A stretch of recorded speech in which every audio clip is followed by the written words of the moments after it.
Yo ho ho, Da Mafia. Welcome to yet another edition of NFL Picks. I know that my lazy ass has not put out one of these for the past couple of weeks, but I'm back, okay? And back with a vengeance. Say that this is your first time on the channel. My name is Dan Mitchell. I regularly put out videos about the NFL and more specifically my favorite team, the Buffalo Bills.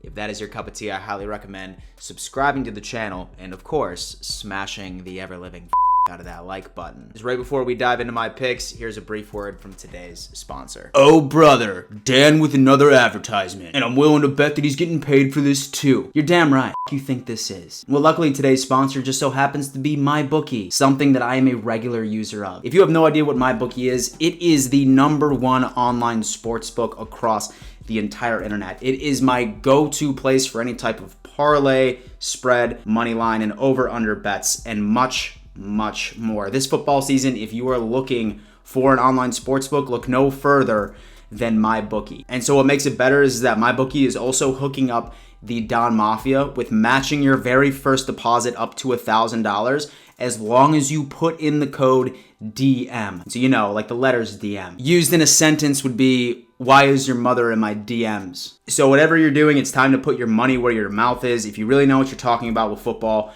you might as well make some money off it, and MyBookie is the place to do it. So whatever you're doing, hit that link in my description, and let's start making some money.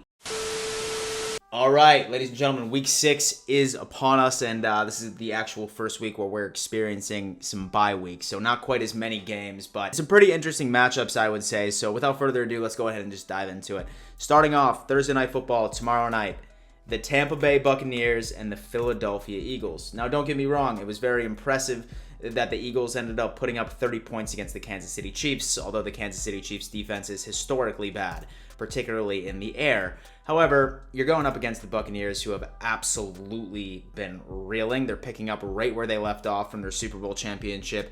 I have a feeling that this game is not going to be close whatsoever. My pick is hands down going to the Bucs. Next up, Sunday in London, the Miami Dolphins and the Jacksonville Jaguars. Holy shit, this game is going to be unwatchable. I'm not going to lie to you. This is like the shit bowl, if you will. However, when it comes down to it, the Jaguars are an absolute dumpster fire. The Miami Dolphins without Tua have been a dumpster fire as well. Their defense has not been clicking. Their defense isn't looking the way that it has been, particularly compared to last year. They have Brissett under center at this point, who seems to be making some better decisions than Tua was, that's for sure. I mean, honestly, this is a flip of the coin to me, but at the end of the day, I'm going to have to give it to the Miami Dolphins. But like I said, I'm most likely not going to watch this game. Next up, the Panthers and the Minnesota Vikings. This is going to be interesting, I would say. The Vikings are currently sitting at 2-3. The Panthers are sitting at 3-2. I'm going to give the edge to the Panthers exclusively because they are home. It's so far 50-50 that Christian McCaffrey is going to be able to play. I'm pretty sure Rule hasn't put it out yet that he will or he will not, but according to reports, he's trending in the right direction. Even if he does come back, I don't see him really having a crazy role, especially since they're trying to nurse him back in so they can utilize him for the rest of the season. It's going to be a toss-up to me. I do like the Panthers just because of DJ Moore. I think Sam Darnold has been looking a lot better than what he was with the Jets, and like I said, that home field advantage, I'm going with the Carolina Panthers. The Chargers and the Ravens. I would have to say that this is probably going to be the most exciting game of the week, in my opinion. This is going to be huge. I mean, honestly, when you look at these teams, they are both 4-1. They are both really hitting their stride late into the season. But just by the way that Justin Herbert has been playing, man, this kid has had one of the most impressive sophomore seasons of any quarterback I have seen in a very, very long time. His chemistry with the rest of the offense has been tremendous with Keenan Allen and company. Austin Eckler, he's finally decided to stay healthy for longer than 3 games in a row.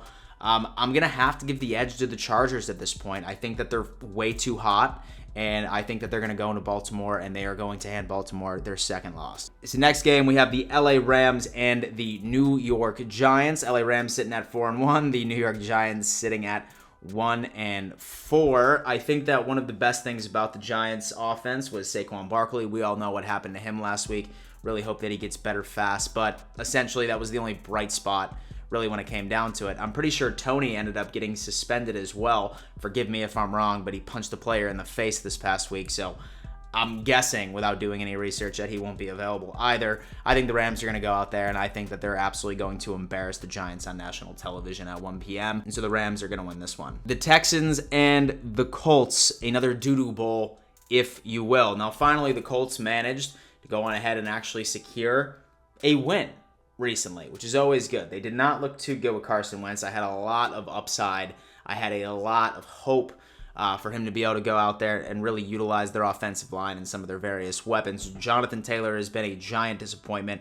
And then you have the Houston Texans, who, next to the Jaguars, would probably be one of the worst teams in the league. I'm going to have to give the edge to the Colts exclusively because I just think that they have a better team. They haven't hit their stride as of yet. I think that they will. It might be a little too late to make any type of impact or a playoff run, especially with how stacked the AFC is at this point, but I'm going to have to go on ahead and give the edge to the Colts due to home field advantage and due to the fact that they just have, I guess you could say, a better quarterback at this time. So, the Colts for me. Next up, the Kansas City Chiefs and the Washington football team. Now, there's a lot in me that thinks that the Chiefs are going to bounce back off of that loss against the Buffalo Bills this past Sunday, man, but that secondary is god-awful. Luckily, they are going up against the Washington football team. Fitzmagic still can't play. You're going to be going up against Taylor Heineke, who, in my opinion, hasn't been too bad. Of course, so the Kansas City Chiefs are going to have to be going up against Scary Terry, who is a tremendous weapon. Logan Thomas has been looking very good as well. I think he's hurt, actually, so scratch that shit. However, I do see the Chiefs winning this, but I do think it's going to be a little closer than we think. Both defenses are struggling, so I think that points are going to be lighting up the scoreboard, especially if the Washington football team even watches 3 seconds of the Buffalo Bills tape from this past week. But regardless, I do have the Chiefs coming out on top. The Green Bay Packers and the Chicago Bears. Several Bears fans are excited about how Mr. Justin Fields has been performing throughout the past couple of weeks. That first game where he barely only threw for over 30, 40 yards or something along those lines. He seemed to catch his stride. He's starting to slowly but surely get into the NFL type speed. But I think that this is just a mismatch at this point. And so the Packers are still looking very good, and Aaron Rodgers is still looking amazing. So I'm going to have to give the win to Green Bay as they go into Chicago. Next up, we have the Cincinnati Bengals, and then we have the Detroit Lions. The poor fucking Lions, okay? I think a lot of you can agree with me. They have just been losing nail-biters left and right. I mean, their own head coach was crying on national television. He feels so bad. I felt bad. I almost shedded a tear on this point. But the Bengals, I think that they look good. It sounds like that Joe Burrow is going to be able to play. He's recovering from that throat injury, which was probably the first time I've ever seen that on any type of injury report in my entire life. I think the Bengals are just a better team at this point. I think Joe Burrow and company are going to go into Detroit and unfortunately hand the Lions their 6th straight loss. Detroit, you poor, poor city. Next up, the Arizona Cardinals and the Cleveland Browns, the 4 o'clock game on Sunday. I will certainly be watching this. That is what my television will be turned on to via NFL Sunday Ticket. I'm going to go on ahead and say that this is going to be an upset at this point, ladies and gentlemen. I see the Cleveland Browns coming out on top. The Arizona Cardinals have been hot. They really have. They had a statement win against the LA Rams recently. The Cleveland Browns ended up hanging in there with the Chargers. Very high-scoring, exciting game. I think the Browns are going to win this game. I really, really do. Don't get me wrong. I do think that the Arizona Cardinals are going to give them a bit of some difficulty when it comes down into overall defense. However, I have a gut feeling that the Browns are really going to unleash that run game. I think Baker is set to have a pretty damn good game with all of his other offensive weapons that are on there. And I think the Cleveland Browns defense is due for a bounce back because personnel-wise, they are a very good unit. I'm going to have to go with the Browns on this one, ladies and gentlemen. Let me know what you think on that one. Next up, the Dallas Cowboys and the New England Patriots. Ladies and gentlemen, I have the Dallas Cowboys as a top 5 team in this league right now. Their offense is absolutely just plowing through teams, and their defense has been a tremendous surprise. So many people just absolutely shat on the Cowboys for the past couple of years, especially their defense, but with very, very few additions to their defense, the entire unit just seems to be operating entirely different. They're actually going out there and playing sound defense, a lot having to do with their sophomore cornerback in Trevon Diggs, who's had an interception in each and every single game. With the Pats, I think that specifically Mac is going to struggle a little bit. I feel like that they're still so thin on receiver. Yeah, they have like a pretty solid tight end unit, but I don't know. I just have a feeling that the Cowboys are about to go out there and absolutely just dominate the Pats on their home field. Next up, we have the Las Vegas Raiders and the Denver Broncos. There's no question that the Raiders have definitely had a mix-up when it comes down into their locker room. I have a feeling that entire team is going to be in absolute turmoil. They just lost their head coach. He was fired in the middle of practice at this point. I really would love for somebody to look up any type of stat that goes to show how their team performs after a head coach gets fired in the middle of the season to see how they end up performing. Whoever is taking over Gruden's position at this point is going to be basically thrown into the wolves, and they're going up against the Denver Broncos defense, which is actually pretty damn good. Both teams are sitting 3-2. But I mean, really at the end of the day, I think with the drama that has been going on in Las Vegas outside of it is going to distract a lot of the team, and they're just going to come out there flat. The Denver Broncos defense is still very good. Their offense is a little shaky at this point, but I have a feeling that Denver is going to pull off a close one. Next up, Sunday Night Football, we have the Seattle Seahawks and the Pittsburgh Steelers. Big Ben versus Geno Smith going on into Pittsburgh. The Steelers just ended up losing Juju for the rest of the season. Of course, they still have Claypool, they still have Deontay Johnson, and then they have Ben Roethlisberger, Mr. Noodle Arm himself. And then, of course, you go up against Geno Smith, who really hasn't started consecutive games since I was in high school at that point. So this game I really don't foresee being exciting. If I had to give anything, I'd probably have to give it to the Steelers exclusively because their defense is still very, very good, and they're going up against Geno Smith and company.